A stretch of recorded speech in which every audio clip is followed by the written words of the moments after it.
The crystal champagne flute in Nathaniel Pierce's hand caught the light of a dozen chandeliers, a starburst of brilliance in a room built on lies. He was toasting his future, his gaze locked on the sultry blonde beside him, a woman who was not his wife. Across the grand ballroom, the city's elite watched whispering behind their hands. What Nathaniel didn't know was that his wife Josephine, 6 months pregnant with his heir, was watching from the wings of the stage. And she wasn't just a guest tonight. She was about to be introduced as the new chairwoman of the very foundation he was trying to impress. The applause was for him. The power was all hers. The air in the back of the Bentley was a sterile, climate-controlled silence, a stark contrast to the storm brewing inside Josephine Davenport Pierce. Her hand rested instinctively on the gentle swell of her belly, a small, solid anchor in the churning sea of her emotions. Outside, the rain-slicked streets of Manhattan glittered like a river of scattered diamonds. A view that once filled her with a sense of belonging, but now felt alienating cold. She was on her way to the 15th annual Starlight Children's Foundation Gala, the crown jewel of New York's philanthropic season, an event her family had championed for 3 generations. Tonight, however, it felt less like a homecoming and more like walking into a meticulously set trap.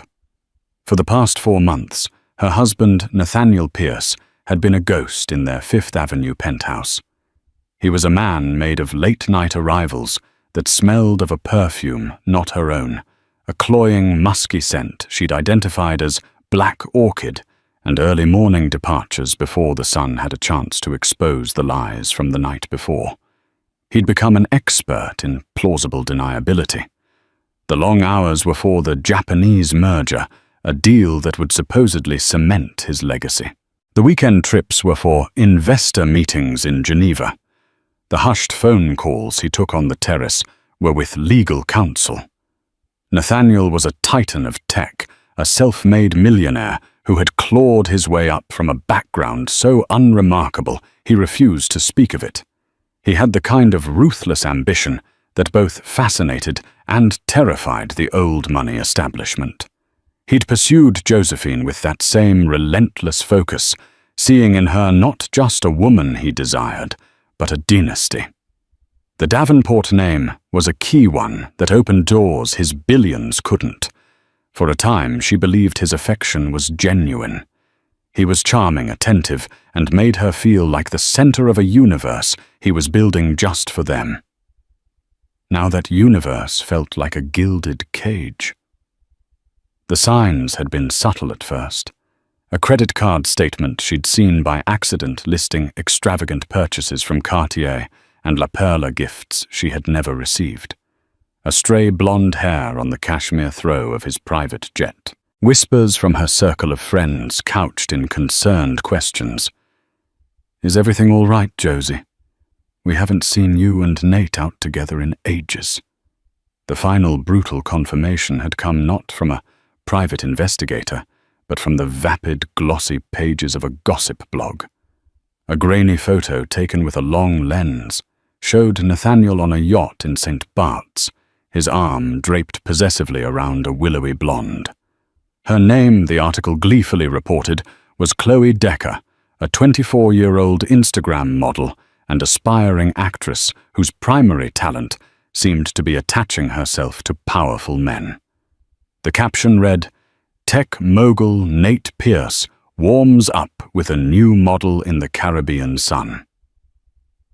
Josephine had stared at the image on her tablet until it blurred through her tears. It wasn't just the betrayal that cut so deeply. It was the public nature of it, the sheer arrogant carelessness. He wasn't even trying to hide it. It was a message, a declaration that he had outgrown her, that the security and legacy she represented were no longer enough to satisfy his voracious appetite for more. Her first instinct was to shatter something. Her second was to call her father Robert Davenport. He listened to her choked sobs without interruption, his silence a comforting, solid presence over the phone line. When she was finished, his voice was calm, but with an underlying edge of steel that had made corporate raiders tremble. "Josephine," he said, "you will not give him the satisfaction of a public breakdown. You are a Davenport. We do not crumble. We consolidate, we strategize, and we win. The gala is tonight. You know what you have to do." He was right. Crying in her penthouse would achieve nothing. The plan they had been formulating for the past 2 weeks, a contingency she had prayed she would never have to use, was now her only path forward. It was a plan born of quiet strength and devastating precision. The Bentley pulled up to the curb in front of Cipriani Wall Street. The grand columned facade was illuminated in sapphire blue light. Photographers swarmed the red carpet, their flashes creating a stroboscopic, disorienting effect. Josephine took a deep, steadying breath, the cool air filling her lungs. Her driver, a man who had been with her family for 30 years, opened her door. "Mrs. Pierce," he said, his voice soft with unspoken sympathy. She gave him a small, determined smile. "It's Miss Davenport tonight, Thomas. Just for tonight." She stepped out of the car. She wore a bespoke gown of deep emerald silk that fell gracefully over her pregnant form, a color that accentuated the feu in her auburn hair and the fierce resolve in her green eyes. She didn't wear the ostentatious 20-carat diamond Nathaniel had given her. Instead, on her hand was a single magnificent emerald ring that had belonged to her grandmother, a symbol of Davenport matriarchal strength. She paused for the cameras, her expression serene, regal. She was not a victim. She was the calm at the center of a hurricane she was about to unleash. Inside the ballroom was a breathtaking spectacle of power and wealth. Soaring marble columns reached up to a domed ceiling painted with frescoes, and crystal chandeliers the size of small cars dripped light onto the assembled guests.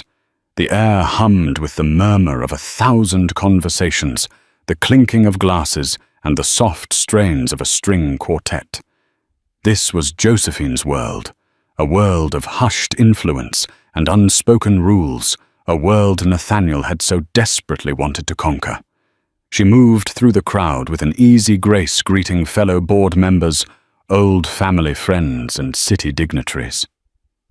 Each smile she offered was genuine, yet guarded. They saw Josephine Davenport, the elegant, pregnant heiress, the perfect hostess.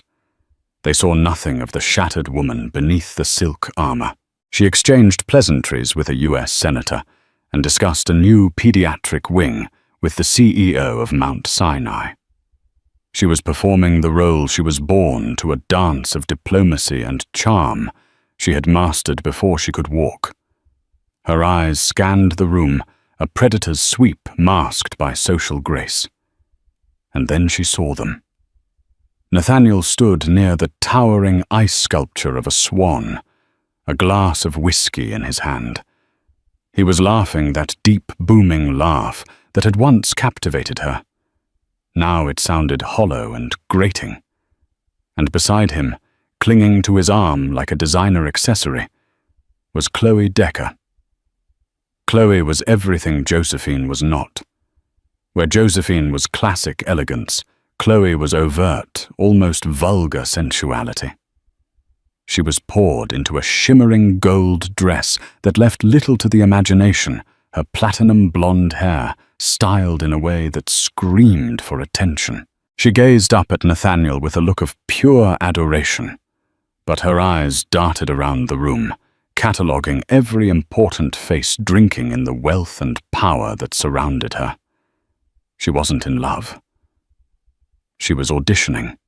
A wave of nausea sharper than any morning sickness she had experienced washed over Josephine. to bring her here, to this event. The Starlight Gala wasn't just another charity function. It was the heart of the Davenport family's legacy. It was a sanctuary of hope built by her grandmother to honor a child she had lost. For Nathaniel to desecrate this space with his tawdry affair was an act of profound disrespect, a calculated strike against everything she held sacred. Whispers followed the couple like a trail of smoke.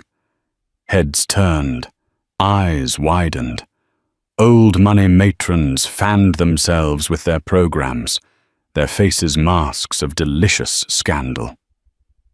They pitied Josephine, but they were also thrilled by the drama.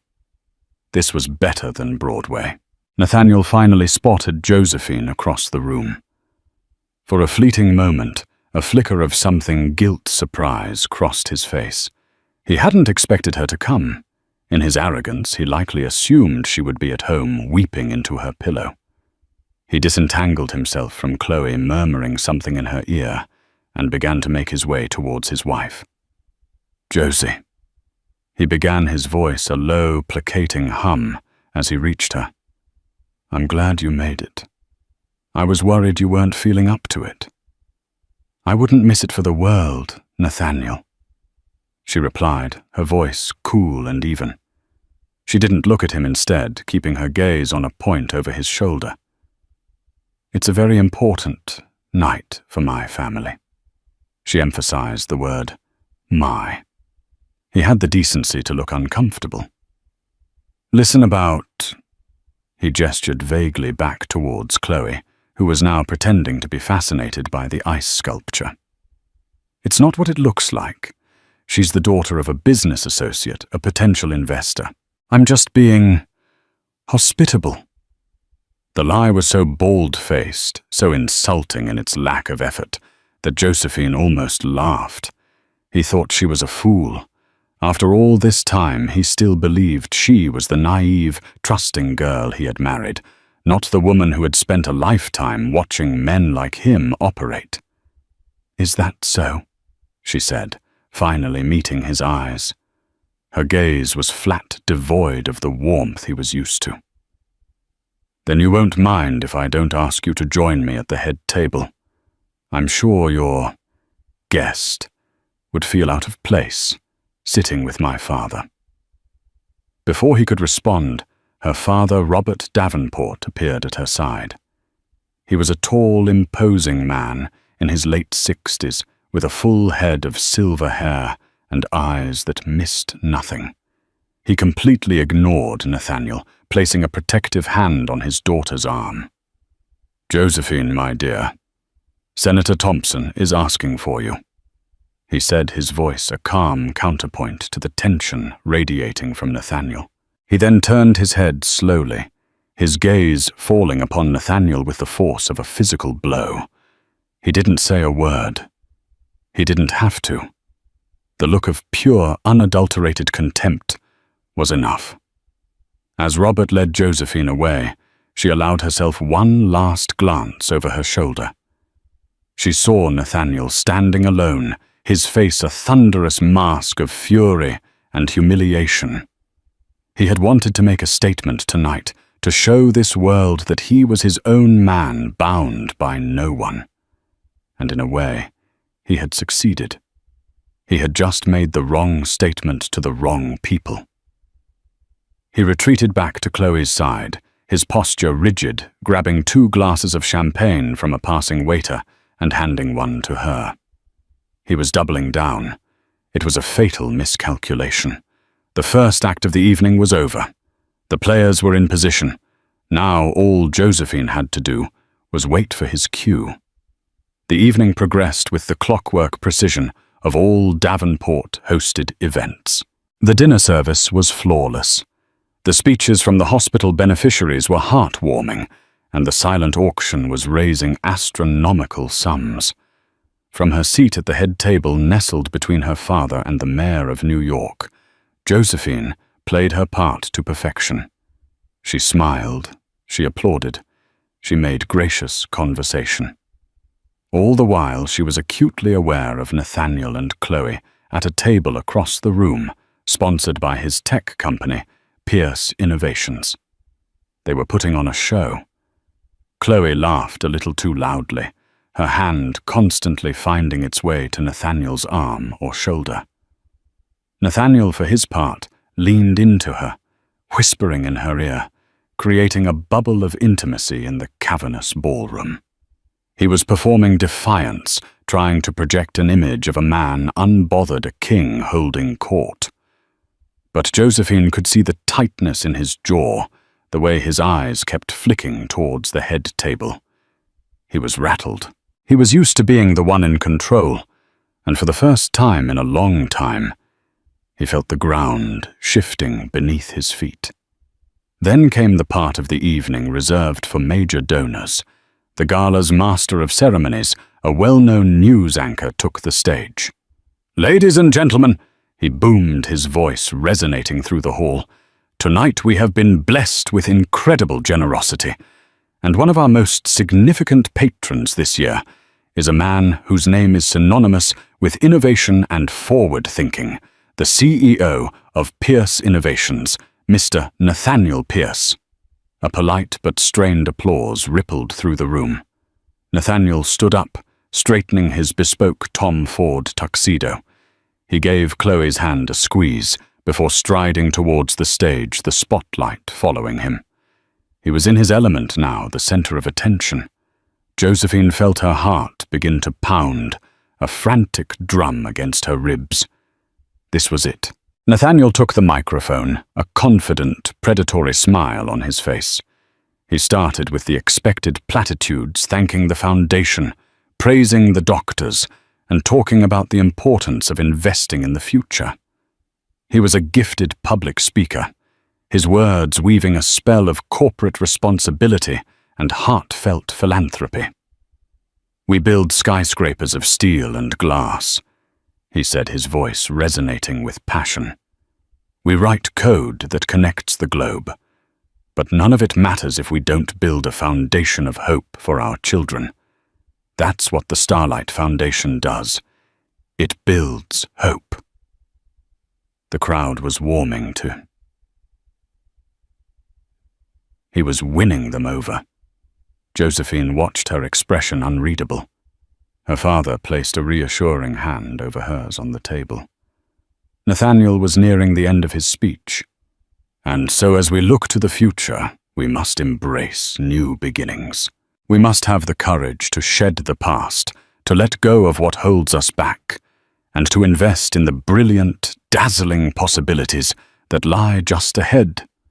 His eyes left the general audience and scanned the room until they found Chloe. He locked his gaze with hers. The entire room seemed to hold its collective breath. Everyone who had seen the gossip blogs, everyone who had been whispering all night, knew what was happening. This was no longer a speech about charity. It was a declaration. A waiter brought him a glass of champagne on stage. He raised it high. "So I ask you all to join me," he proclaimed, his voice ringing with triumph. "Raise a glass with me to a future that shines brighter than we ever imagined, to new and brilliant partnerships, to building a legacy that will truly last, to the future." As he finished, he didn't look at his wife. He didn't look at the esteemed guests at the head table. He looked directly at Chloe Decker, a private, intimate smile playing on his lips. It was the most public act of infidelity Josephine had ever witnessed. It was a toast to his mistress in a room full of his wife's family and friends at an event honoring her family's legacy. He had just detonated a bomb in the middle of his own life, and he was smiling, thinking he was the only one who would walk away from the blast. The applause was scattered, uncertain. The meaning of his words, of his pointed gaze, hung in the air thick and suffocating. The scandal was no longer a whisper. It was a confirmed, undeniable fact, served up on a silver platter for all of New York society to consume. Nathaniel, basking in what he believed was his moment of victory, walked off the stage.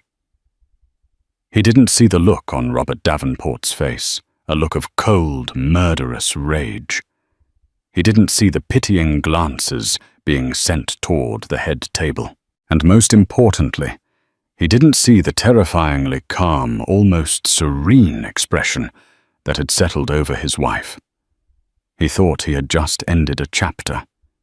He had no idea she was about to burn the entire book. As Nathaniel returned to his table, greeted by a beaming Chloe, who kissed him with theatrical passion, a profound stillness settled over Josephine. The roaring in her ears subsided. The frantic pounding of her heart slowed to a steady, resolute rhythm. The pain was still there, a white-hot ember deep in her chest, but it was being rapidly cooled by something else, an icy, crystalline certainty. He had given her the gift of clarity. There were no more doubts, no more hopes for reconciliation, no more wondering if she was misreading the signs. He had shown her and the entire world exactly who he was, and in doing so, he had freed her. She turned to her father. His face was a mask of controlled fury. His knuckles were white where he gripped his water glass. "Are you ready, my dear?" he asked, his voice a low rumble. Josephine met his gaze, and in her eyes he saw not the fragility of a heart-broken daughter, but the reflection of his own iron will. "More than ready," she said, her voice clear and without a tremor. "He just wrote the introduction to my speech for me." She excused herself from the table, needing a moment alone before the maelstrom. She didn't retreat to the powder room, where she would be met with sympathetic whispers and cloying pity. Instead, she walked with purpose towards the backstage area, her emerald gown flowing behind her. A stagehand headset on moved to stop her, but faltered when he saw the look on her face. She found a small, dark alcove behind a stack of equipment cases. The sounds of the gala were muffled here, a distant, surreal hum. Leaning against the cool brick wall, she closed her eyes and took a deep breath, focusing on the tiny life inside her. This was no longer just about her own pain or pride. This was about the future of her child, a future she would not allow to be shaped by a man of such casual cruelty and profound weakness. She would not raise her son or daughter in a house built on lies. She would build them a fortress of truth and integrity, and she would lay the first stone tonight. Her mother, who had passed away 3 years ago, had been the chairwoman of the Starlight Foundation for 25 years. It had been her life's work. After a long illness, she had passed the torch to Josephine in her will, a secret kept within the family and the Foundation's inner circle, pending a formal announcement. The plan had always been for Josephine to be revealed tonight, a surprise to the philanthropic community. Her mother had envisioned it as a triumphant moment, a passing of the generational mantle. Now it would be a coronation of a different sort. Her phone buzzed in her small clutch.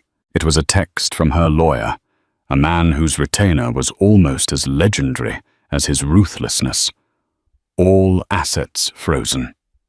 He can't move a dime. The board is on standby. Another buzz.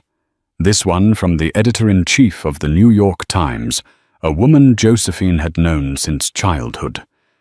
"We're ready to run with the story. Your statement is all we need." Everything was in place. The legal mechanisms, the media narrative, the board's allegiance. For the past 2 weeks, since she first suspected the depths of Nathaniel's betrayal, she and her father had been moving pieces around a chessboard he didn't even know he was playing on. They had leveraged every ounce of Davenport influence, called in favors decades old, and prepared for a war he had obliviously started. She pulled out a small stack of index cards from her clutch. On them, in her elegant script, were the bullet points for her original speech, a speech filled with hope, legacy, and her mother's memory. She looked at them for a moment, then calmly, deliberately tore them in half, and then in half again. The pieces fluttered from her fingers onto the dusty floor. She didn't need a script anymore. Nathaniel had given her all the material she needed. A young production assistant peeked around the corner. "Mrs. Pierce, Mr. Davenport said to tell you. It's time." Josephine straightened up, smoothing the front of her gown over her belly.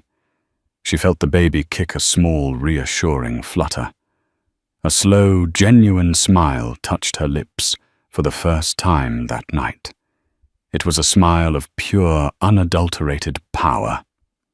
She walked from the shadows of the wings towards the stage, her posture perfect, her head held high. The stillness was over. The storm was about to break. The news anchor returned to the podium, a broad, professional smile plastered on his face, belying the electric tension that had seized the room. The air was thick with it. Guests were no longer talking amongst themselves. They were watching, waiting. The drama was far from over, and they knew it. "And now," the anchor announced, his voice regaining its cheerful cadence, "we come to a very special moment in the history of the Starlight Children's Foundation. For 25 years, this organization was guided by the indomitable spirit and loving hand of the late, great Adrian Davenport." A warm, respectful applause filled the hall. A large photo of Josephine's mother, elegant and smiling, appeared on the giant screens flanking the stage. Josephine watched from the wings, a pang of love and grief mixing with her cold resolve. "Her legacy is immeasurable," the anchor continued, "and for the past few months, the question of who could possibly fill her shoes has been on everyone's mind. Tonight, it is my distinct honor to announce that the Board of Directors has unanimously elected a new chairwoman to lead the foundation into the next generation. A woman who embodies the same grace, intelligence, and dedication as her mother before her." At his table, Nathaniel Pierce leaned back, a smirk on his face. He whispered something to Chloe, who giggled. He assumed this was some elderly board member, a placeholder. The Davenport legacy in his mind was a relic. He was the future. Josephine took one final deep breath and stepped into the light.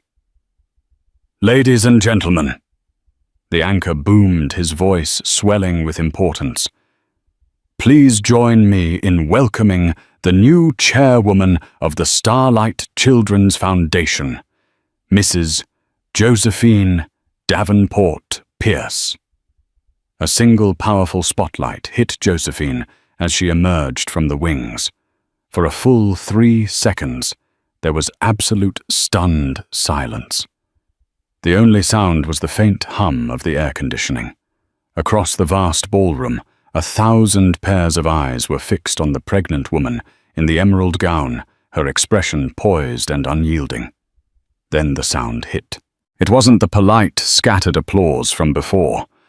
It was a roar. It started at the head table where her father stood leading the ovation. It spread like a wildfire through the room as the full, shocking implication of the moment dawned on everyone.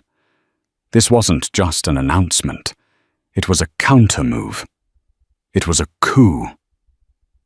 Josephine's gaze swept across the sea of faces until it landed on Nathaniel. The color drained from his face.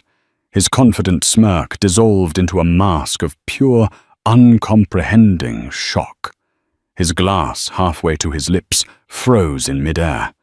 He looked from Josephine on the stage to her father, who was now staring at him with undisguised hatred, and back to Josephine. The trap had sprung, and his own leg was caught in its steel jaws. Beside him, Chloe Decker's glamorous facade cracked. Her painted smile faltered, replaced by a look of confusion, and then dawning horror. The powerful man she had attached herself to was suddenly looking very, very small. The adoring gazes she had been soaking up all night had turned to ones of pity and contempt. She was no longer the exciting home wrecker. She was just the tacky, foolish mistress, a casualty in a war she hadn't even known was being waged. Josephine walked gracefully to the podium, the applause thundering around her. She shook the anchor's hand, her smile never wavering. She adjusted the microphone, her movements deliberate and calm. The applause slowly died down, replaced by a silence so absolute, so heavy with anticipation, that a dropped pin would have sounded like a gunshot.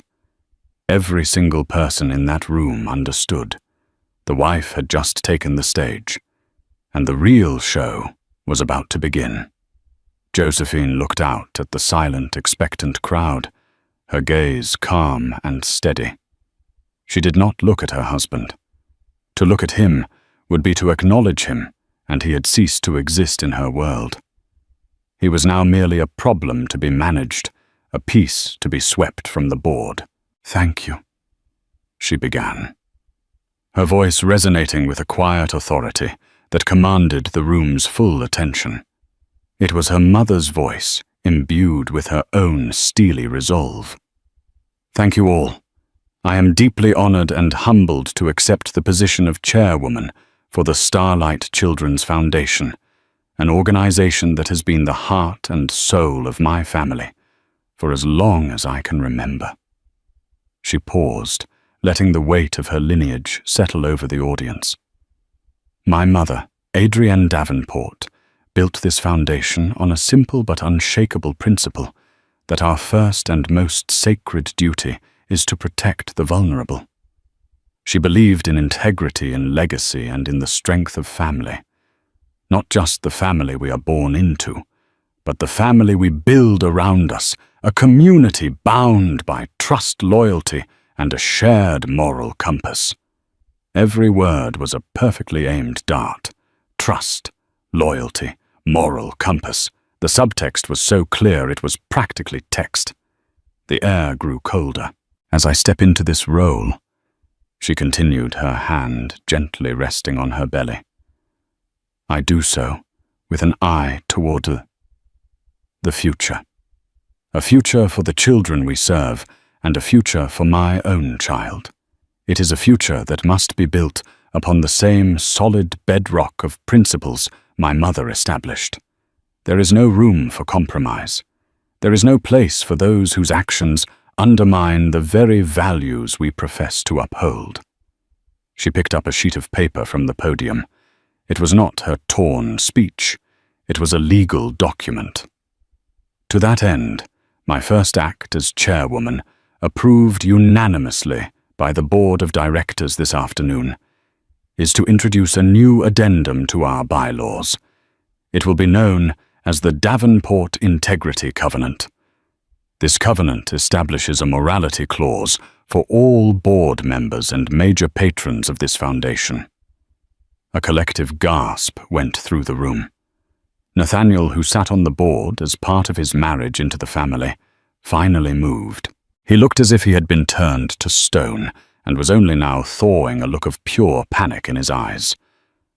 "This covenant states," Josephine read her voice, ringing with the clarity of a judge passing sentence, "that any individual whose public conduct brings dishonor or disrepute upon the foundation who engages in acts of moral turpitude that conflict with our mission to support children and families will be subject to immediate and permanent removal from the board and all associated committees. Their funding will be returned, and their name will be stricken from our donor rolls." She placed the paper down and looked out at the audience once more. "There will be no exceptions. This foundation is a sanctuary, not a stage for personal dramas or a shield for indefensible behavior. Our name, the Davenport name, and the name of this foundation will stand for one thing and one thing only: unwavering integrity. The message was delivered. She had just with surgical precision, and without ever saying his name publicly, executed her husband's social and philanthropic career. He was finished. Everyone in the room knew it. The power he had craved the acceptance into their world had been revoked. Then she delivered the final personal blow. This is a new era for the Foundation, and it is a new beginning for me as well. I will be leading this organization and raising my child under the name I was born with, the name my mother gave me. From this day forward, I will be known only as Josephine Davenport. She had not just divorced him in the court of public opinion. She had erased him from her very identity. She had taken back her name, her power, her life, and her family's legacy all in a 5-minute speech. She concluded with a simple, powerful statement. Thank you. And now let us rededicate ourselves to the important work of helping the children. For a moment, there was silence again. The silence of a collective shock. Then one person began to clap. It was an elderly woman at a nearby table, a Rockefeller by birth. Then another, a man who ran one of Wall Street's most powerful banks. Then her father. Within seconds, the entire ballroom erupted. The applause was not just polite. It was thunderous, a genuine, overwhelming wave of support and admiration. They were not clapping for a victim. They were giving a standing ovation to a queen who had just defended her throne with breathtaking elegance and lethality. The standing ovation was a physical force, a wall of sound that slammed into Nathaniel Pierce and nailed him to his chair. It went on and on, a relentless, rolling thunder of approval for the woman who had just dismantled his life with the grace of a concert pianist. He sat paralyzed in the eye of the hurricane. A frozen, ghastly smile stretched across his face. He felt the heat of 1,000 eyes on him, not with admiration, but with a morbid, clinical curiosity, like scientists observing a specimen in its death throes. His mind, usually a sharp, predatory instrument, was a chaotic swirl of disbelief and white-hot rage. How? How did she do this? Beside him, Chloe Decker's carefully constructed poise had completely disintegrated. The adoration in her eyes had been replaced with raw animal panic. Her hand gripped his arm, her nails digging into the fine wool of his tuxedo jacket. "Nate," she hissed, her voice, a strained, desperate whisper that was barely audible over the applause. "Nate, what is happening? Fix this. Get up there, say something." He looked at her. Truly.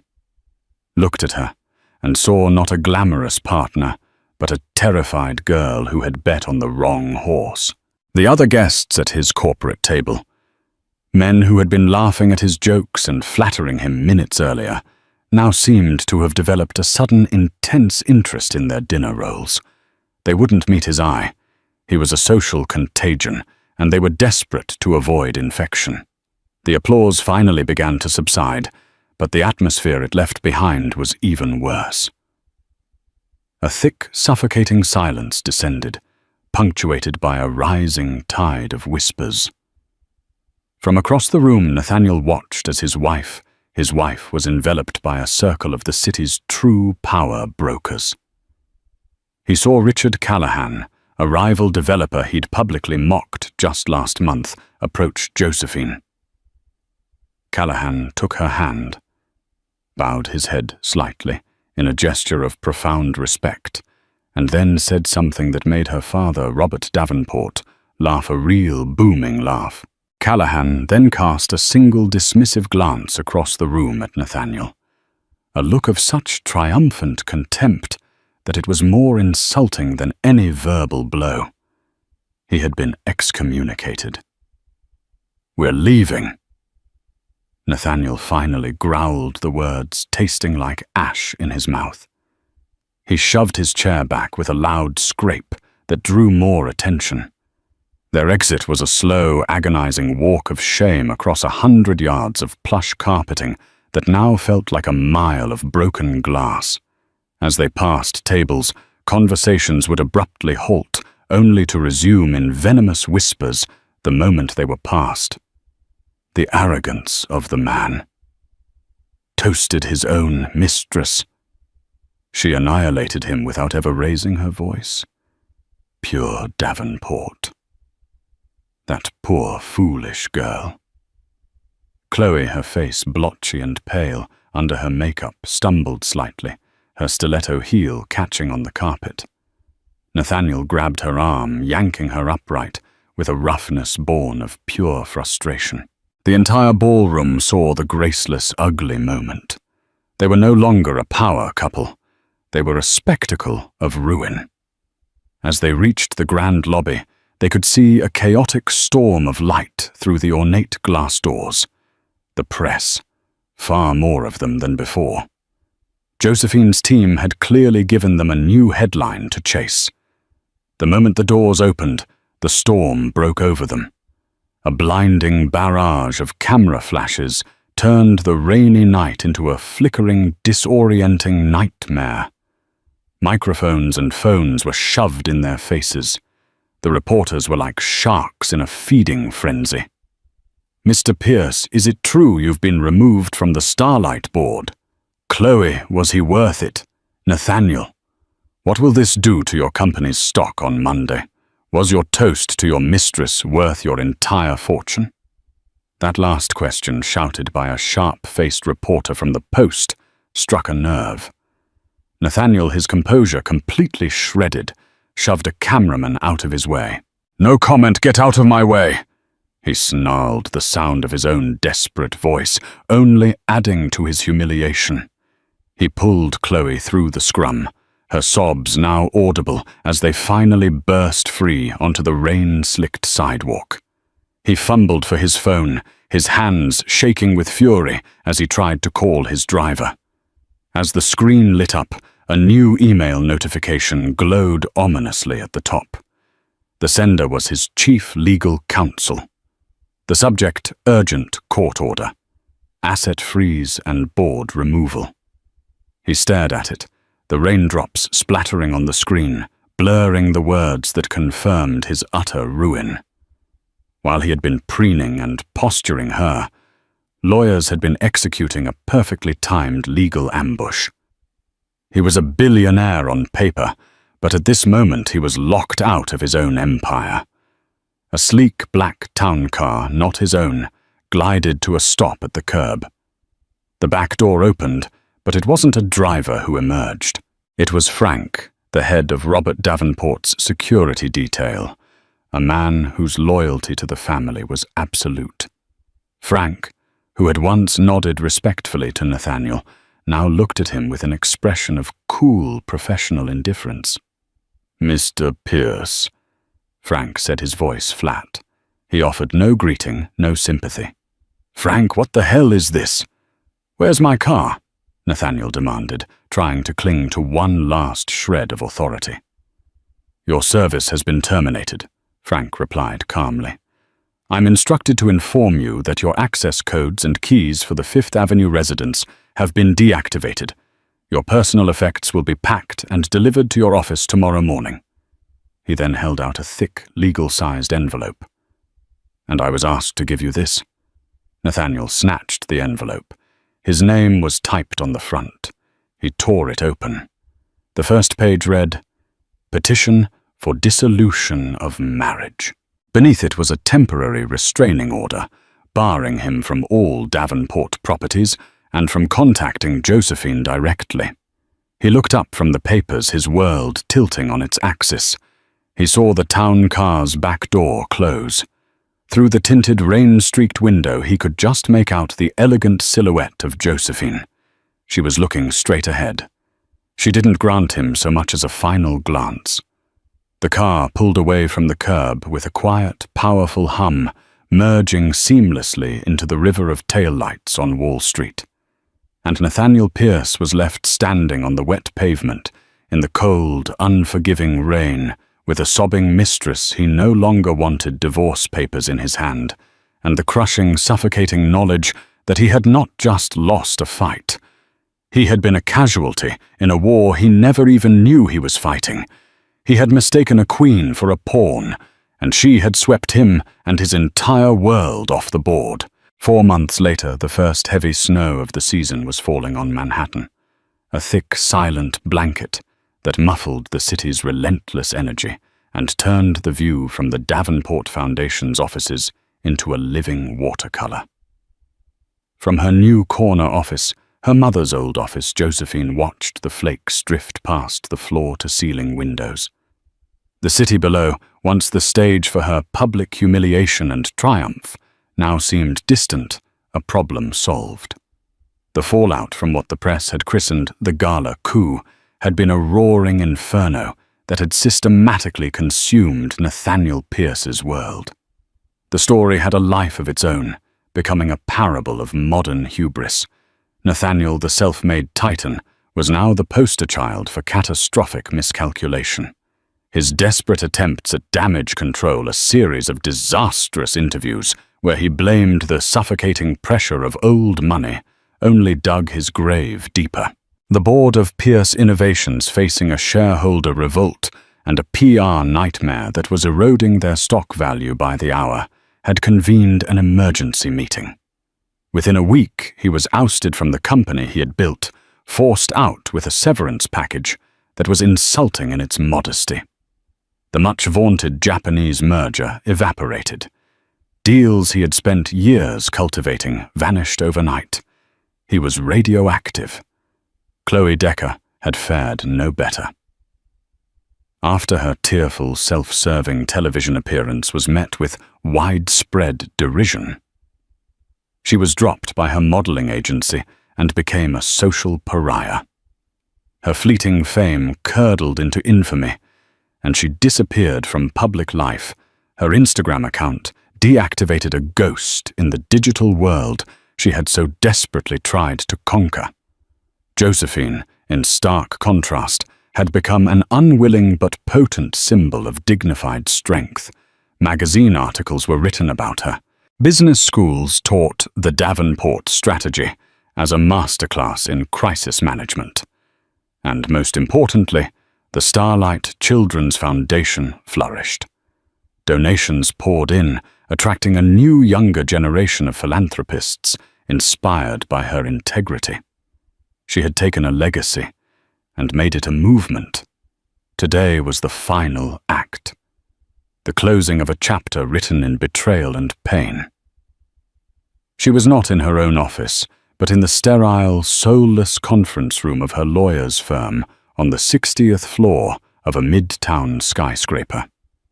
She sat at the head of a gleaming mahogany table flanked by her legal team. On the other side sat Nathaniel and his 2 lawyers, who looked as exhausted and beaten as their client.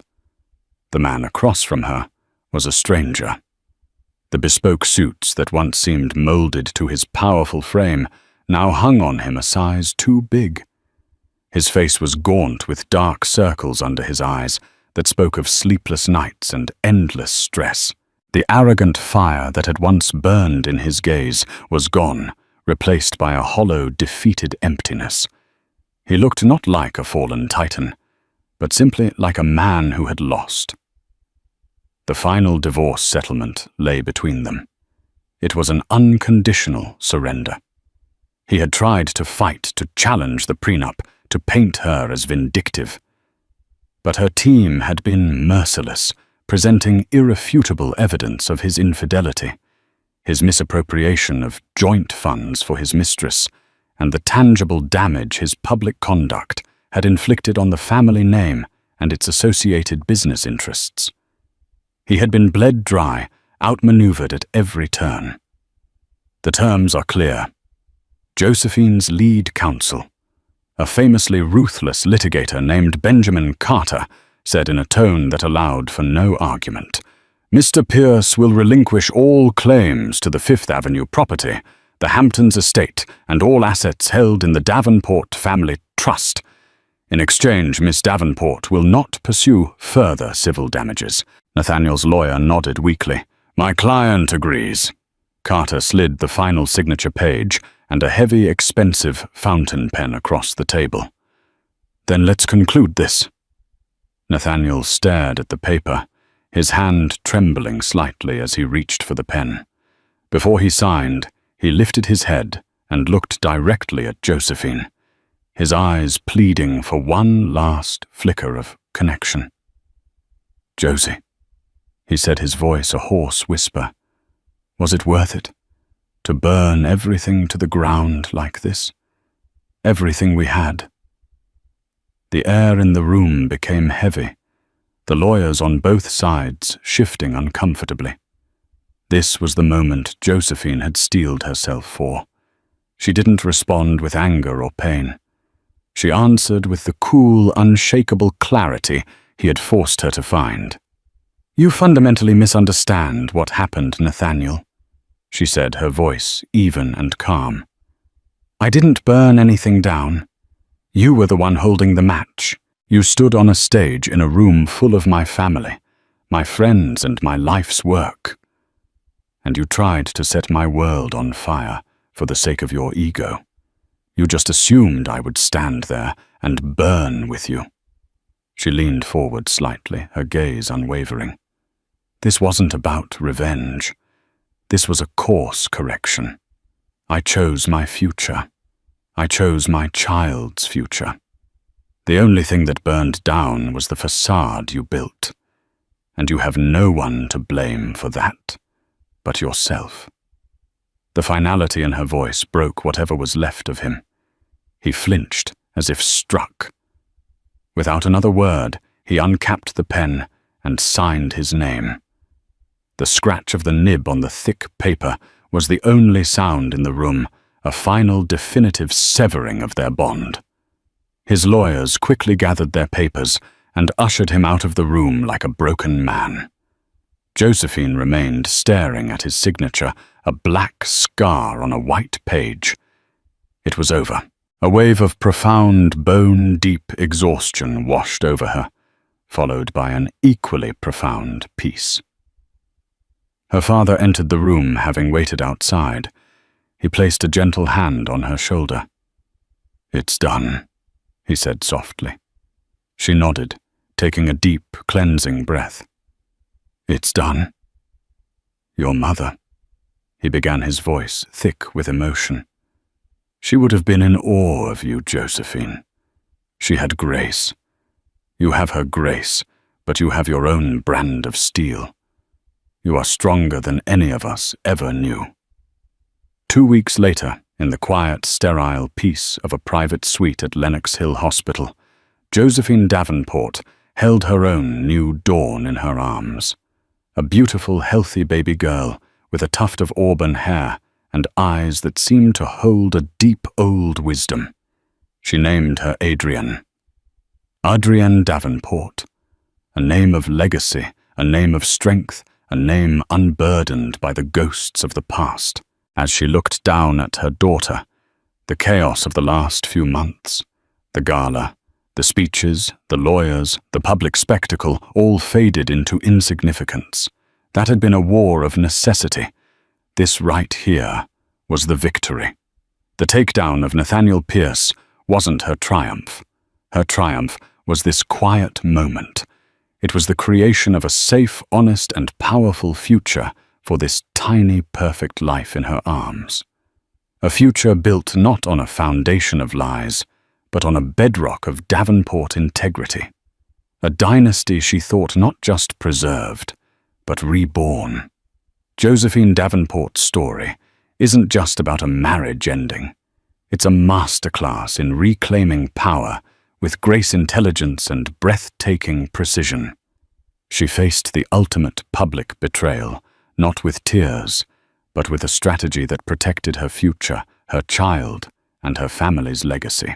She reminded a world that often mistakes quietness for weakness, that the most effective victories are won not with loud shouting, but with calculated, decisive action.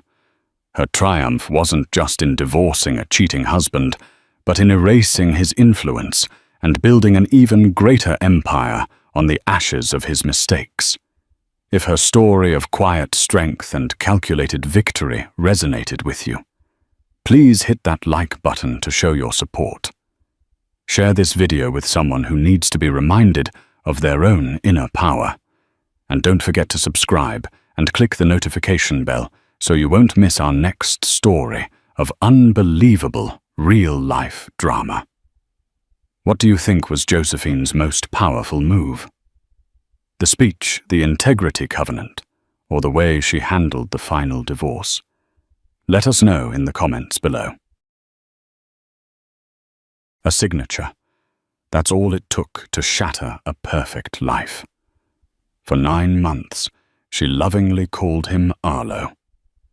She felt his every kick, his every hiccup under her heart. Her husband James held her hand, whispering promises of their future with their son Arlo.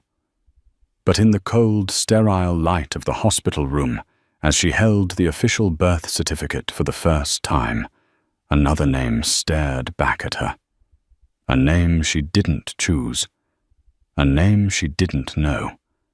It was in that silent, soul-crushing moment she realized the man she loved had made the most important decision of their lives without her.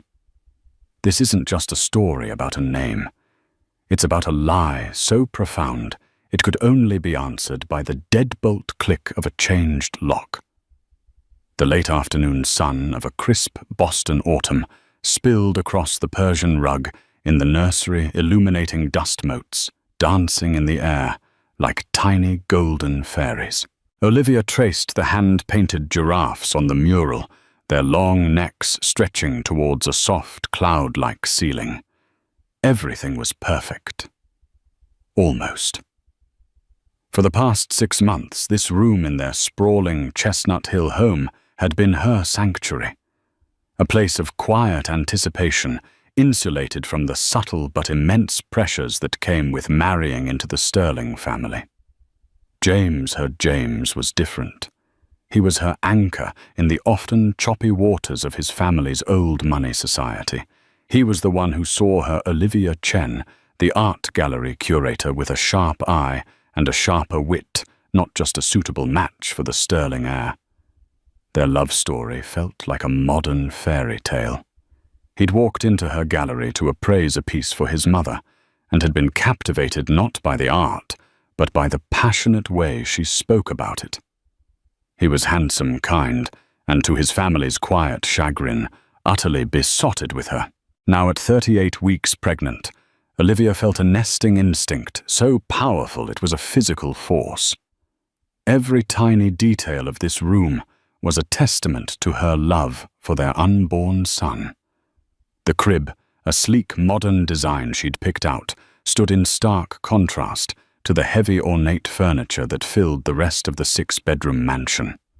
It has no character, Liv, her mother-in-law, Eleanor Sterling, had commented during her last visit, running a dismissive manicured finger over the crib's smooth oak finish.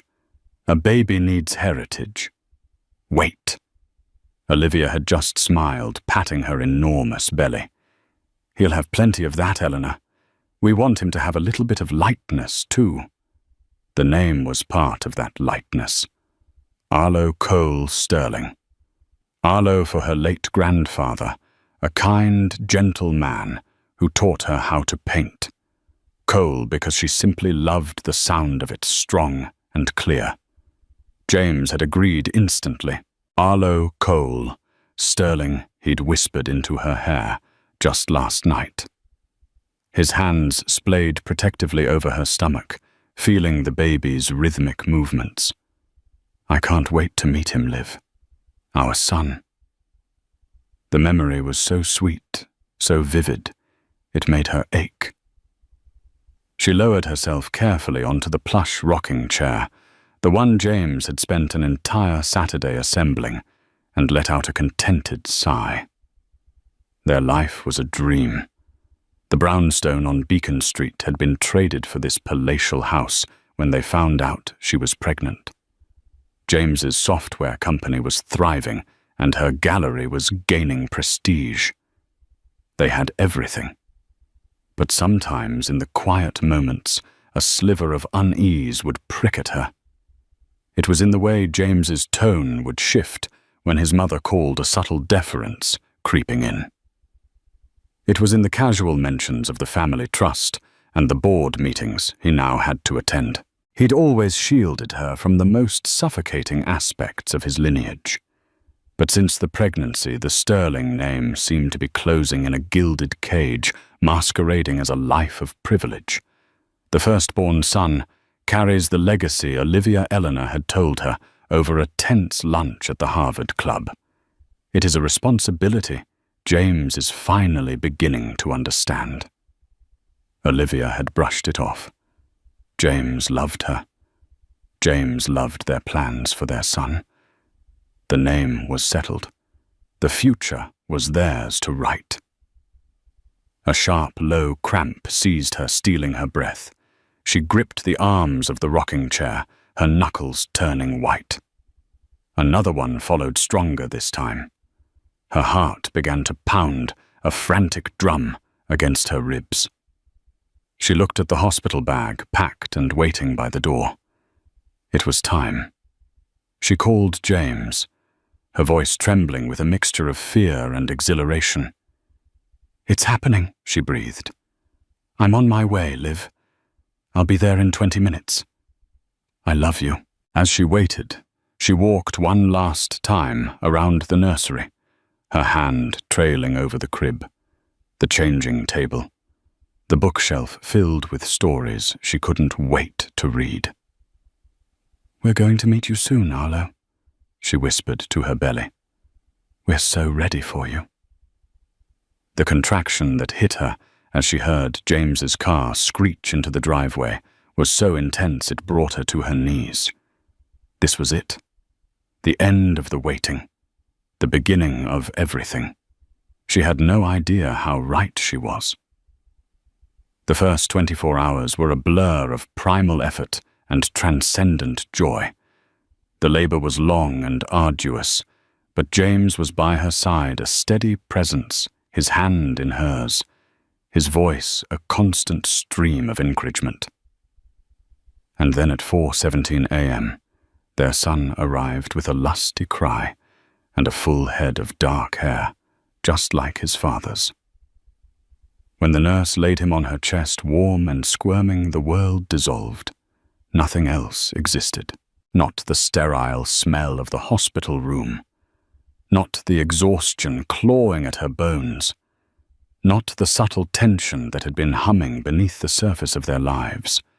There was only the weight of her son, the soft press of his cheek against her skin. "He's perfect, Liv." James whispered, his voice thick with emotion, as he kissed her forehead, then the baby's head. "Just perfect, Arlo." She sighed, tears of happiness streaming down her face. "Hi, Arlo."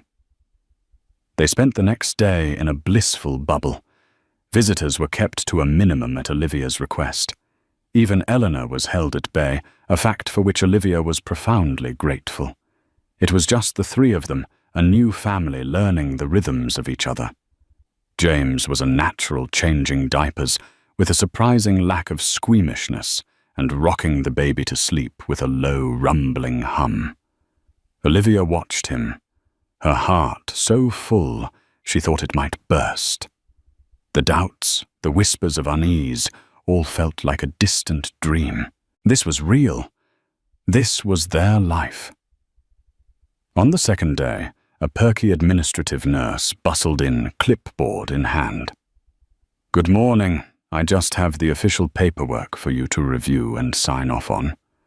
The birth certificate information and social security application." "Of course," Olivia said, carefully, shifting the sleeping baby in her arms. James, who had been dozing in the uncomfortable armchair, stood up. I can take care of that, honey. You just rest with him. He took the clipboard and leaned against the window, his back to her as he scribbled his signature. It seemed like a small, helpful gesture. A husband taking on the bureaucratic chores while his wife recovered. Olivia smiled, pulling the baby's blanket up to his chin. All set, James said, handing the clipboard back to the nurse with a charming giggle. Thank you so much. The nurse beamed at him before turning to Olivia. And here is your souvenir copy of the birth certificate application. The official one will be mailed in a few weeks. Congratulations again, you two. He's a beautiful baby. She placed a crisp, heavy piece of paper on the bedside table and left. Olivia, feeling a flutter of sentimentality, reached for it. She wanted to see his name in print. Arlo Cole Sterling, the official declaration of his existence. Her fingers brushed the paper, and she lifted it. Her eyes scanned past the hospital name, the date, the weight and length down to the box labeled Name. And there it was, printed in stark black official letters. Arthur James Sterling IV. The name didn't register at first. It was a jumble of letters that made no sense, like a foreign language. She blinked, her sleep-addled brain trying to process the information. Arthur. Where did that come from? Arthur was James's late grandfather, a famously ruthless patriarch who had built the Sterling Empire through hostile takeovers and an iron will. He was a man Eleanor lionized, and James had always spoken of with a complicated mixture of fear and resentment. Her eyes darted back to the paper, willing the letters to rearrange themselves into the name she knew, the name she'd whispered into her belly for months. Arlo Cole Sterling. But they remained stubbornly, cruelly the same. Arthur James Sterling IV. A cold dread, sharp and swift, pierced through her postpartum euphoria. It started in her stomach and spread through her veins, turning her blood to ice. The baby in her arms suddenly felt impossibly heavy. James. Her voice was a small, tight thing, unrecognizable. He was looking at his phone, a faint smile on his face as he typed. He didn't look up. Yeah, babe, James, what is this? She asked, her voice gaining a dangerous edge. She held the paper out, her hand trembling so violently the words blurred. He finally looked up, and for a fleeting second, she saw a flash of pure panic in his eyes. It was gone as quickly as it appeared, replaced by a practiced, placating calm that she suddenly terrifyingly recognized as the Sterling face. Oh, that, he said, walking over. He wouldn't meet her eyes, focusing instead on a spot on the wall behind her. Liv, we need to talk about that. Talk about it. She repeated the words, feeling like shards of glass in her mouth. The baby stirred, sensing her distress, and let out a soft whimper. What is there to talk about? This is a mistake. A typo. His name is Arlo. It's not a mistake, James said quietly, finally forcing himself to look at her. His expression was a carefully constructed mask of gentle reason, but his eyes were pleading. I named him Arthur. The world tilted. The sterile white walls of the hospital room seemed to be closing in on her. The rhythmic beep of the monitor beside her bed was a countdown to a detonation she hadn't seen coming. You named him Arthur, she whispered, the betrayal so immense, so absolute, it was a physical blow. You did this. Without me, while I was in labor, you went behind my back and changed our son's name. It was for the best. Olivia. For the family. For his future. His future. What about our future? The one we planned together. The one that included our son Arlo. His phone buzzed on the nightstand. The screen lit up. A text from Mother. Is it done? I'm transferring the funds to the new trust now. You've made your grandfather proud. Olivia saw it. Her vision narrowed on the glowing screen. The text message was a confession, a motive, a co-conspirator. This wasn't just James. This was Eleanor. This was a transaction. Her baby, her son, had been a commodity in a deal she knew nothing about. It was my mother, James, started seeing where she was looking. There's a trust, a significant one. It was contingent on the firstborn son being named Arthur. It secures his entire future, Liv. College, a house, anything he ever wants. He had a secure future, she hissed, her voice low and venomous. She was shaking with a rage so profound it scared her. He had us. That was supposed to be enough. You sold his name. You sold our son's name without telling me. Olivia, please be reasonable. Reasonable. The word was a laugh, sharp and broken. You lie to me for months. You let me paint Arlo's room. You let me call him by that name. You hold my hand while I'm screaming in pain, all the while knowing you're going to erase a part of me, a part of us on a legal document the second you get the chance. And you want me to be reasonable? She looked down at the baby in her arms. This beautiful, perfect stranger, now saddled with the legacy of a man, he'd never know a name that felt like a brand seared onto his skin. And in that moment, the love for her husband curdled into something cold and hard and unrecognizable. She looked at James, at his handsome, pleading face, and saw not the man she loved, but a stranger wearing his skin, a pawn in his mother's dynastic games. "Get out," she whispered. "Liv, please. Get out." Her voice cracked, but it held a core of steel he had never heard before. "Get out of this room. Now." He hesitated, then saw the look on her face and knew there was no arguing. He backed away slowly, his hands held up in a gesture of surrender, and slipped out the door, closing it softly behind him. Olivia was left alone in the silent room, with the beep of the monitor, the weight of her son, and the crushing weight of the lie. She looked from the baby's innocent face to the birth certificate. Arthur James Sterling IV. It was a declaration of war, and she had no intention of losing. The ride home from the hospital was a study in suffocating silence.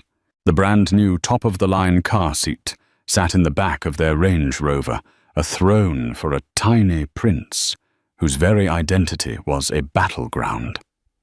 Olivia sat in the back with the baby, her body angled away from James, creating a physical barrier that mirrored the chasm that had opened between them. James tried sporadically to breach the silence. "The house is all ready for him," he said, his eyes finding hers in the rearview mirror.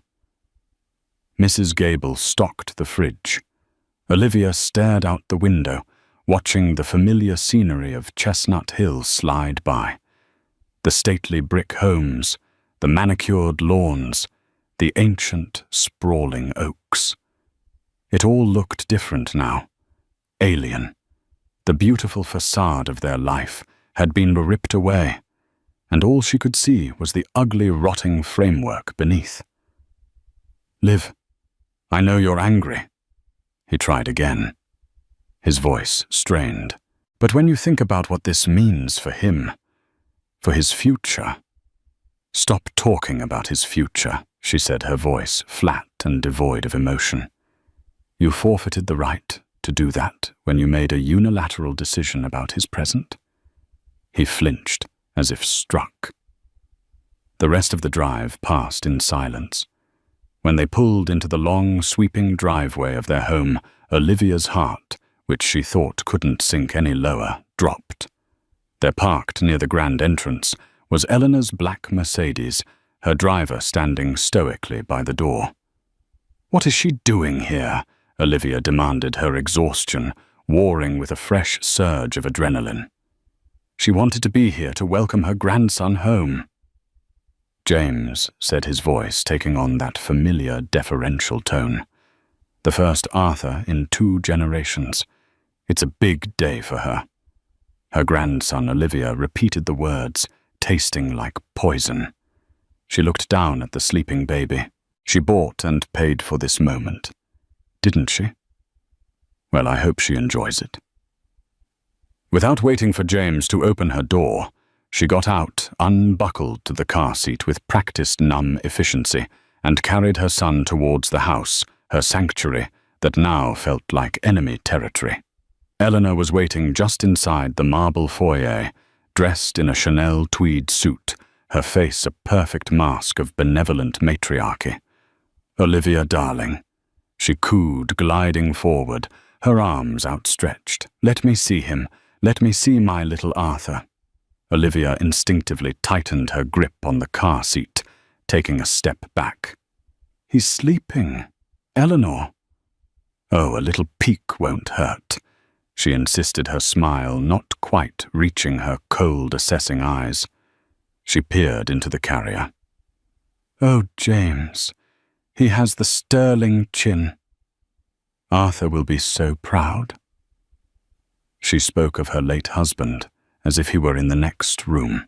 The sight of this woman, the architect of her betrayal, gloating in her foyer, was more than Olivia could bear.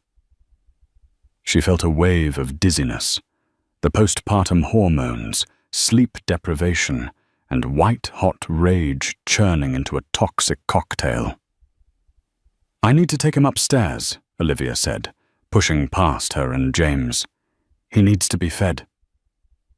She fled up the grand, curving staircase, her footsteps muffled by the thick runner. She could hear their voices below, James's low and placating, Eleanor's crisp and commanding. She didn't want to hear them. She locked the door to the master bedroom suite, a click that echoed the shutting down of her own heart, and finally allowed herself to break. She laid the baby in his bassinet beside the bed and sank to the floor, silent sobs racking her body. She cried for the loss of her son Arlo. She cried for the loss of her husband, the man she thought she knew, and she cried for her own naivety, for believing their love could conquer the gravitational pull of the sterling name and its fortune. Hours passed. She fed the baby, she changed him. She held him close, whispering the name she'd chosen for him, over and over again, a desperate incantation. "Arlo. Your name is Arlo." Late in the evening, a soft knock came at the door. "Liv. It's me. My mother's gone." Olivia didn't move. "Liv, please open the door. We can't go on like this. Let me in. Let's talk." "There's nothing to talk about." "James," she called out, her voice raw. "Of course there is. This is our home. You can't just lock me out." "It stopped feeling like my home the moment I saw that birth certificate," she replied. She heard him sigh in frustration. "Fine. Be like this. I'm going out for a bit to let you cool down. I'll be back later. We will talk about this, Olivia."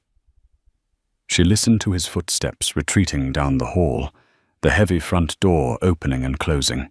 "To let you cool down." The condescension in his tone was the final straw. He still didn't get it. He thought this was a tantrum, a hormonal fit. He didn't understand that he had fundamentally broken the trust that was the bedrock of their marriage. He thought he could wait her out. She stood up, her movements stiff but resolute. A cold, clear purpose settled over her. He wanted to wait for her to cool down. He was going to be waiting a very long time. She picked up her phone, the same phone that had received his loving texts just days ago. She opened a web browser and typed 24/7 Locksmith Chestnut Hill. The first result had a glowing green button, Emergency Service. She pressed it. A man with a kind, weary voice answered on the second ring. Harrison Lock and Key. Bill speaking, hello. Olivia said, her voice steady and clear. I need someone to come and change the locks on my house. All of them, as soon as possible. Is this an emergency, ma'am? A domestic situation. Olivia looked at the sleeping baby, at the opulent room that felt like a prison. She thought of James's casual betrayal and Eleanor's triumphant smile. Yes, she said, a strange sense of calm washing over her. Yes, it is. I can have a technician there in 45 minutes. Thank you, Olivia said. I'll be waiting. She hung up the phone. She went to the nursery, their nursery, and looked at the name Arlo, spelled out in soft blue wooden blocks on a shelf. With deliberate, precise movements, she took them down. She then walked through the house, a ghost in her own life, gathering every trace of the future that had been stolen. The little onesie that said, Future Artist. A nod to her profession. The silver cup engraved with the letter D from her own parents. She packed it all into a box. When the locksmith arrived, a quiet professional man named Kevin, she let him in. He took in the scene, the new mother with haunted eyes, the palatial, silent house, the request to change every single lock, and simply nodded. He didn't ask questions. He just got to work. For the next 2 hours, the house was filled with the sounds of drilling and hammering, the sounds of fortifications being built. With each turn of the screwdriver, each click of a new tumbler falling into place, Olivia felt a layer of her grief and helplessness fall away, replaced by a cold, hard resolve. By 11 p.m., it was done. Kevin handed her a set of new, gleaming brass keys. That's the front backside door and the garage interior door, ma'am. You have the only copies. Thank you, Kevin, she said, transferring a significant sum to him via her phone. Thank you for your discretion. Of course. Good night, ma'am. She locked the door behind him, engaging the new, unfamiliar deadbolt. The sound was deep, final, and satisfying. She was alone with her son in a fortress of her own making. She was watching the baby monitor from her bed when she saw the headlights of James's Range Rover sweep across the driveway just after midnight. She watched him walk to the front door, a silhouette against the motion-activated floodlights. She saw him put his key in the lock and fail. He tried again, jiggled it. She could imagine the confused frustration on his face. He walked to the side door. The same result. His phone buzzed on the nightstand beside her bed. It was him. She ignored it. It buzzed again and again. Then a text message appeared on the screen. Liv. What the hell is going on? My key isn't working. Olivia picked up her phone. Her fingers were steady as she typed her reply. Your key doesn't work because it's not your house anymore, James. You made your choice. You chose your mother and a trust fund over your wife and son. You made a decision about our family without me. So now I'm making one without you. You are not welcome here. Find somewhere else to sleep. She sent the message. Then she turned her phone to silent, rolled over, and faced her son, sleeping peacefully in his bassinet. The war had just begun, but for the first time since seeing that name on the birth certificate, she felt like she had an army. And its first victory was the silence on the other side of the locked door. The silence lasted for precisely 7 minutes. Then the assault began. James's first tactic was pleading. A string of text messages flooded her phone, each more desperate than the last. "Liv, this is insane. It's freezing out here. Let me in.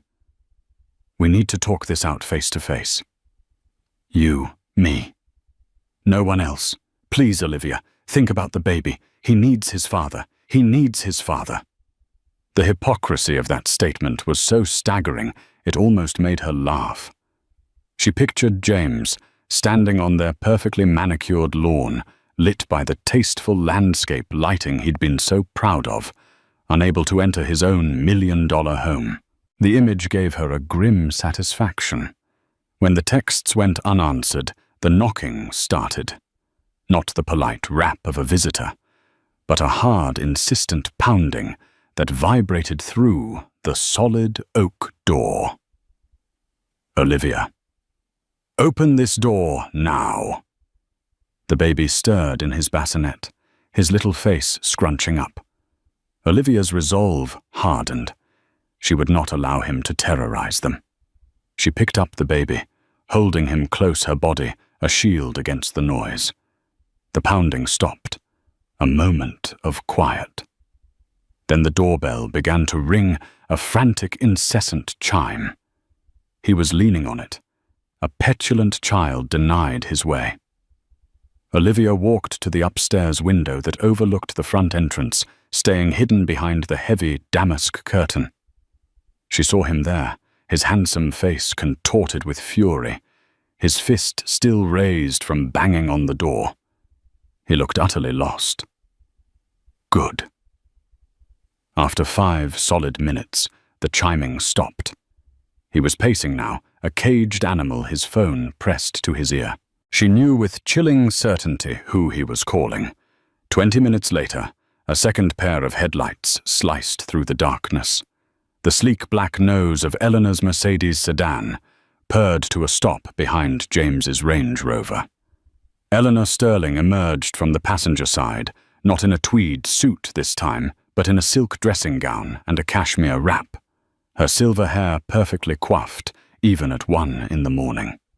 She looked not like a concerned grandmother, but like a queen arriving to quell a peasant uprising. She marched up to her son, her movements sharp and angry. Olivia couldn't hear their words, but she could see the pantomime of the conversation. James gesticulating wildly at the house. Eleanor patting his arm, then turning a gaze of pure venom towards the master bedroom window, as if she could sense Olivia watching. Eleanor took out her own phone. A moment later, Olivia's phone lit up with a call from a number she knew by heart. She let it go to voicemail. A text immediately followed. "Eleanor, Olivia, this childish theatrical display is beneath you. It is certainly beneath a Sterling. You will open this door at once and stop this nonsense." Olivia felt a surge of defiance. She typed a reply not to Eleanor but to James. "Get your mother off my property. This is between you and me. Her presence here proves my point. You are not a husband or a father. You are a puppet. This conversation is over until she is gone." She watched from the window as James read the text. He showed it to his mother. Eleanor's mouth thinned into a hard white line. She gestured angrily, clearly refusing to leave.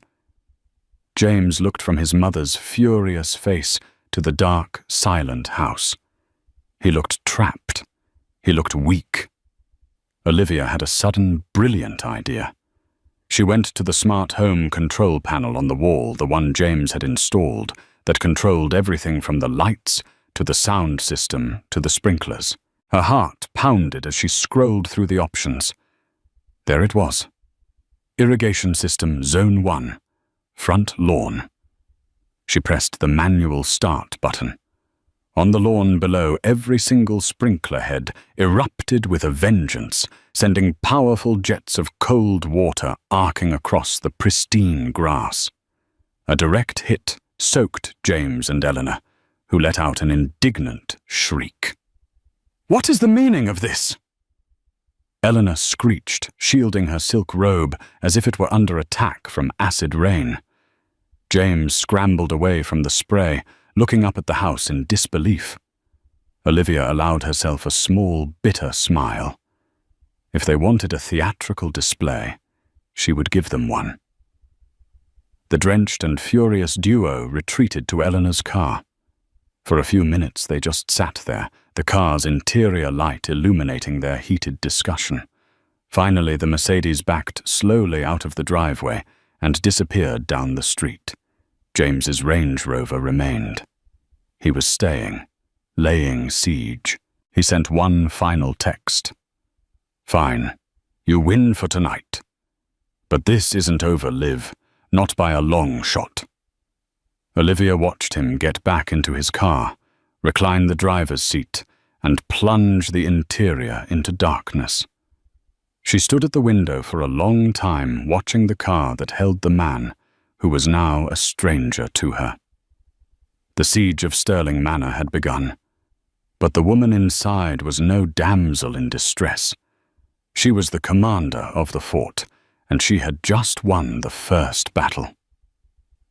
Sleep would not come easily, but as she lay down, the keys to her new kingdom safe on the nightstand, she knew she had done the right thing. The locks were not just on the doors, they were around her heart, and James no longer had the key. The next morning, the Range Rover was gone. A small part of Olivia felt a pang of something not regret, but a hollow echo of the life that had vanished overnight. She quickly quashed it. This was not a time for sentimentality. This was a time for strategy. After a mostly sleepless night, spent feeding the baby and watching the driveway, Olivia knew she couldn't do this alone. The Stirlings had wealth influence and a team of lawyers who could crush people for sport. She had her wits, a newborn son, and a righteous fury that was quickly solidifying into cold, hard resolve. She needed her own army. Her first call was to her parents in California. She told them everything, her voice cracking as she recounted the story of the birth certificate.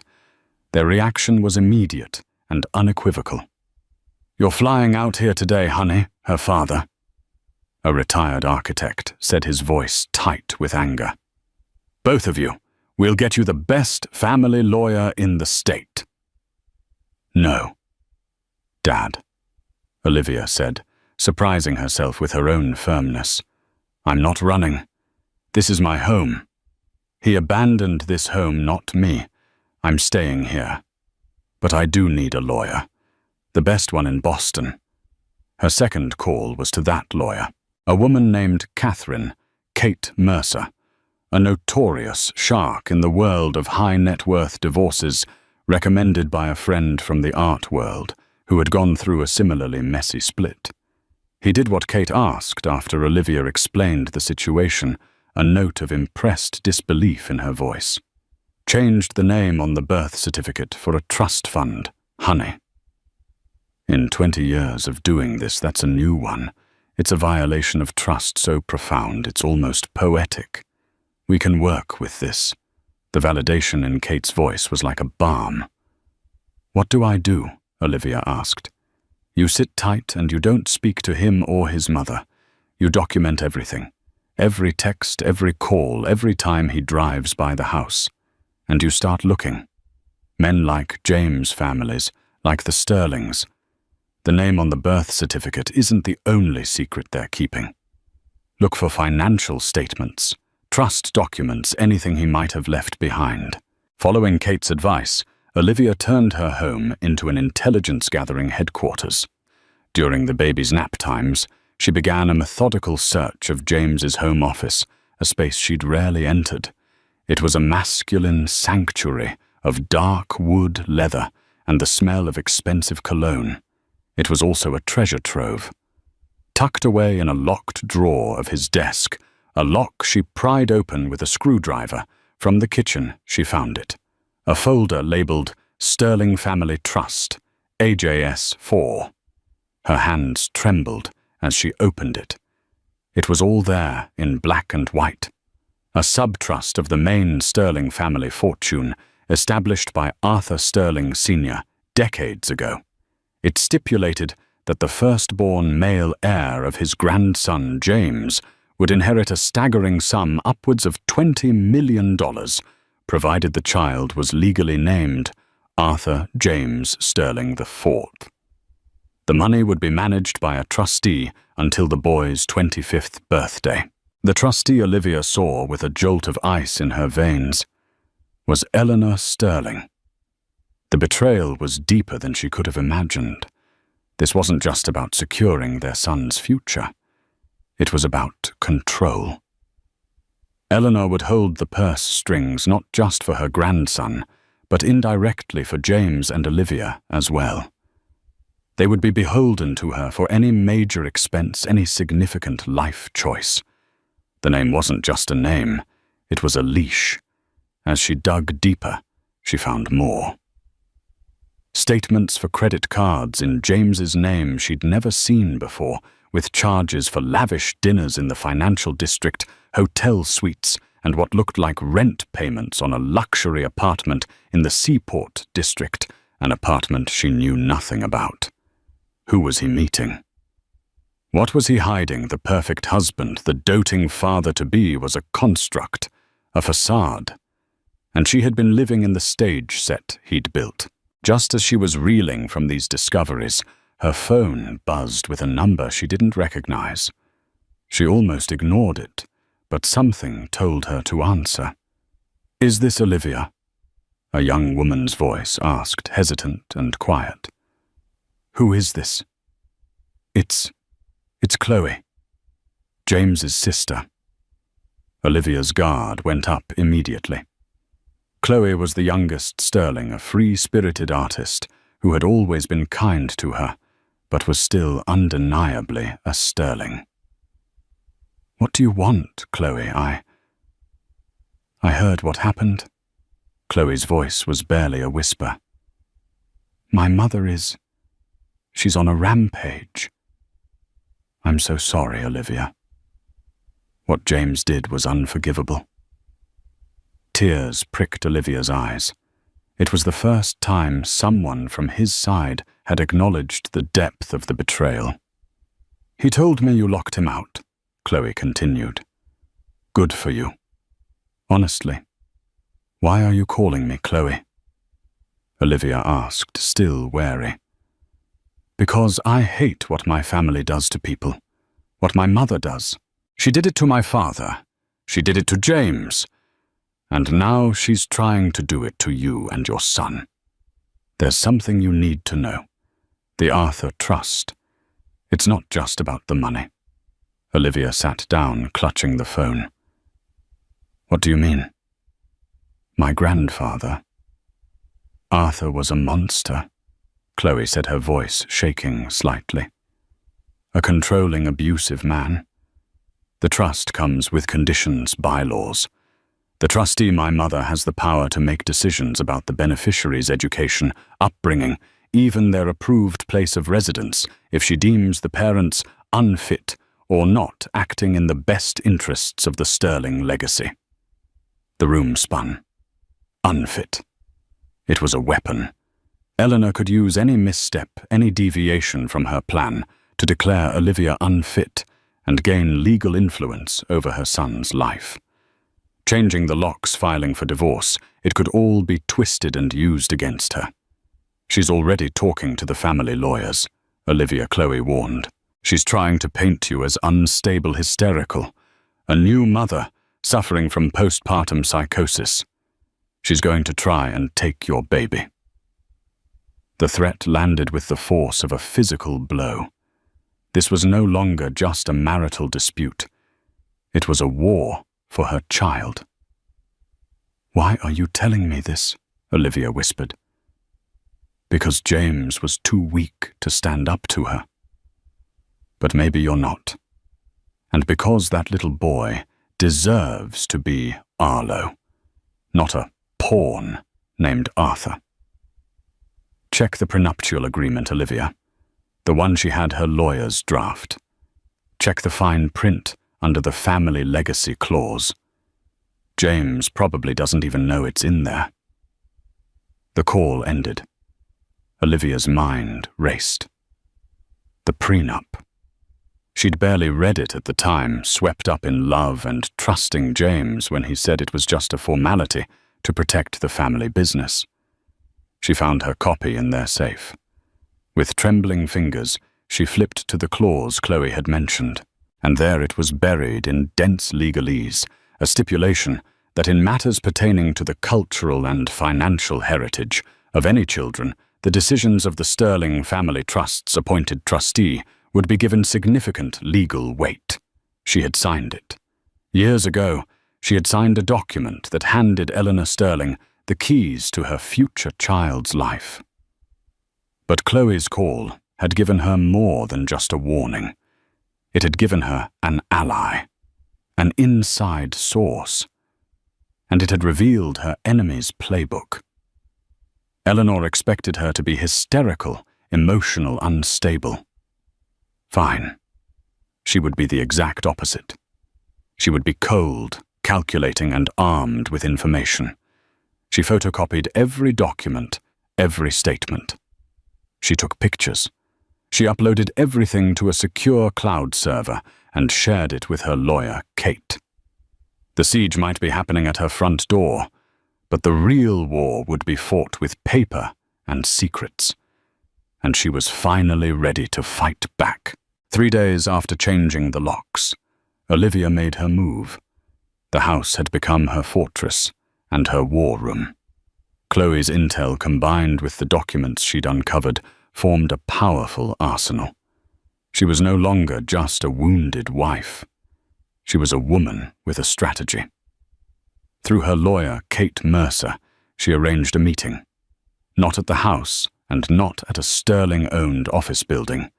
She chose a neutral, sterile location, a conference room at a high-end mediation center in downtown Boston. It was a place devoid of history or power dynamics, a blank slate where the truth could be laid bare. She stipulated the terms of the meeting. James was to come alone. No lawyers present in the room, though Kate would be waiting in an adjacent office. No Eleanor. This was a conversation between a husband and a wife, or what was left of them. Olivia arrived first. She chose a seat at the long, polished table that did not face the door, forcing him to walk in and see her already in a position of power. She wore not a mourning wife's attire, but a sharp black pantsuit she'd favored for tough negotiations at the gallery. Her hair was pulled back in a severe, elegant bun. When James walked in, she wanted him to see not the new mother he'd betrayed, but the woman he had underestimated. He entered looking haggard. He hadn't been sleeping. His expensive suit was rumpled, and his eyes were red-rimmed. He looked at her, and his face was a mix of desperation and hope. "Liv," he breathed, starting towards her. "Thank you for doing this." She held up a hand, a gesture that stopped him cold. "Sit down, James." He flinched at her tone, the warmth completely gone, replaced by a chilling calm. He sat opposite her, the expanse of polished mahogany between them, feeling like a mile-wide canyon. "I didn't arrange this meeting to reconcile." She began, her voice steady and measured. "I didn't arrange it to hear more apologies or excuses. I arranged it to present you with your options." She slid a sleek, leather-bound folder across the table towards him. Option A. He opened it. Inside was a petition for divorce, citing irreconcilable differences. Attached to it were copies of the credit card statements for his secret apartment printouts of the trust documents and a highlighted copy of the prenup's family legacy clause. "That is a divorce filing," she explained coolly. "In it, I will be petitioning for sole physical and legal custody of our son, citing emotional distress fraud and a conspiracy between you and your mother to coerce me into a binding legal arrangement concerning my child under false pretenses. I will be using the evidence in that folder.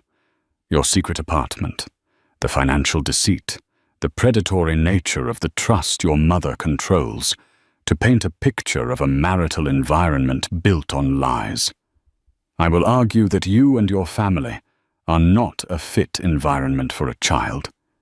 And given your actions, James, I think I'll win." He stared at the papers, his face pale. He looked utterly broken. "Liv, no. Please. I never wanted any of this." "You're right," she agreed, her voice cutting through his plea. "You didn't want any of this. You wanted everything. You wanted the wife and the perfect family, and you wanted Mummy's trust fund. You wanted the applause for being a modern husband while still cashing the check for being a dynastic son. The problem is you can't have both." She let the silence hang in the air, heavy and suffocating. Then she slid a second identical folder across the table. Option B. He looked at her confused before opening the second folder. Inside was a different set of documents. The first was a legal petition to change their son's name from Arthur James Sterling IV to Arlo Cole Sterling. The second was a post-nuptial agreement drafted by Kate that explicitly nullified the family legacy clause of their original prenup. It stated in no uncertain terms that all decisions regarding their child's health education and upbringing would be made jointly by Olivia and James, and by them alone. It also included a financial transparency clause requiring quarterly reviews of all family assets and liabilities to be conducted by a neutral third-party accountant. The third document was a brochure for a renowned marriage and family therapist specializing in intrusive family dynamics. Option B is the only other path forward. Olivia stated, her eyes locking onto his. It is not a path back to where we were. That place doesn't exist anymore. This is a path to something new, and it begins with these non-negotiable terms. She laid them out one by one, like a general issuing commands. First, you will sign the petition to change his name today. We will file it before we leave this building. Our son will be Arlo. He will not be a financial instrument for your mother. Second, you will sign the post-nuptial agreement. You will sever the financial and legal umbilical cord to your mother. The Arthur Trust can rot for all I care. We will live on what we earn. Your company, my gallery. If it means selling the house in Chestnut Hill and moving into a smaller place, so be it. I would rather live in a studio apartment with a man I can trust than in a mansion with a puppet. Third, you will go to your mother. You will tell her that you are your own man, that your wife and son are your primary family now, and that she will have no say in how we raise him. Her access to her grandson will be contingent on her respect for me as his mother and as your wife. And finally, Olivia's voice softened almost imperceptibly. You and I will go to counseling. We will go for a year, and you will fight every single day to earn back a fraction of the trust you shattered. You will have to prove to me that you chose me, not that you were cornered into it. She leaned back in her chair, her part said. She had laid her cards on the table. One folder represented an ending, the other a brutal, difficult, uncertain beginning. The choice was his. James stared at the two folders, his head in his hands. He was silent for a long time.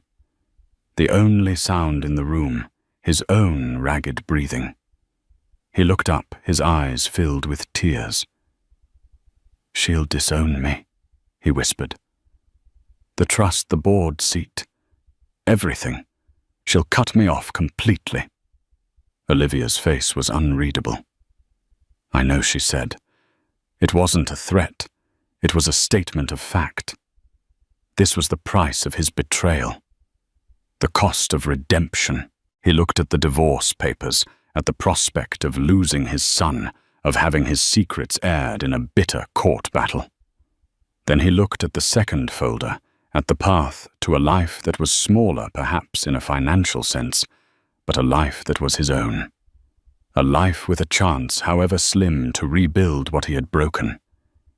He slowly, deliberately closed the folder containing the divorce papers. He pushed it back across the table to her. Then, with a trembling hand, he picked up a pen, opened the second folder, and signed his name on the line at the bottom of the petition to legally change his son's name to Arlo Cole Sterling. The signature was not a magic wand. It didn't erase the betrayal or instantly mend the chasm between them. It was simply a choice, a first trembling step onto a long and treacherous path. The confrontation with Eleanor was apocalyptic. James, armed with a newfound but fragile spine, met her that evening. Olivia was not there, but Chloe later recounted the story in a hushed phone call. It happened in the grand, suffocating library of the main Sterling estate. Eleanor, expecting a report of Olivia's capitulation, was met instead with her son's declaration of independence. He told her he was changing the baby's name to Arlo. He told her he had signed a post-enup that rendered her family legacy clause impotent. He told her that her control over his family was over. Eleanor, according to Chloe, did not scream. Her fury was a far more terrifying Arctic cold. She told him he was a fool, a disappointment, and that he was throwing away his son's birthright for a woman who was common and manipulative. She informed him he was immediately removed from the family trust's board. His access to the generational wealth was severed. She ended the conversation by telling him that he was no longer her son. James came back to the house that night. Olivia had given him one of the new keys after he signed the papers, a probationary key, and he looked like a man who had survived a plane crash. He was pale, shaken, but for the first time in a long time, he looked free. He didn't try to kiss her or hug her. He simply stood in the foyer of the house that now felt too big, too opulent for them, and said, "It's done." Olivia just nodded. Okay, the weeks that followed were excruciatingly awkward. They were two strangers cohabitating in the ruins of their old life. They spoke in polite, functional sentences. Did the baby sleep? I bought groceries. Our first therapy session is on Thursday. They moved around each other with a painful courtesy, the air thick with unspoken words. They put the Chestnut Hill mansion on the market. It sold quickly to a hedge fund manager who fell in love with its soulless grandeur. The sale felt like an exorcism. They used the proceeds, along with James's now finite personal capital, from his business to buy a modest but beautiful Victorian house in Cambridge, a neighborhood that felt more like Olivia's world than his. It had a small yard, a sun-drenched room that would be her art studio, and a nursery that was a blank canvas. Together, without speaking much, they painted the room a soft, warm grey. Olivia unpacked the box of items she had hidden away. The wooden blocks, spelling DANIEL. The onesie that said Future Artist. The silver cup with the D engraving.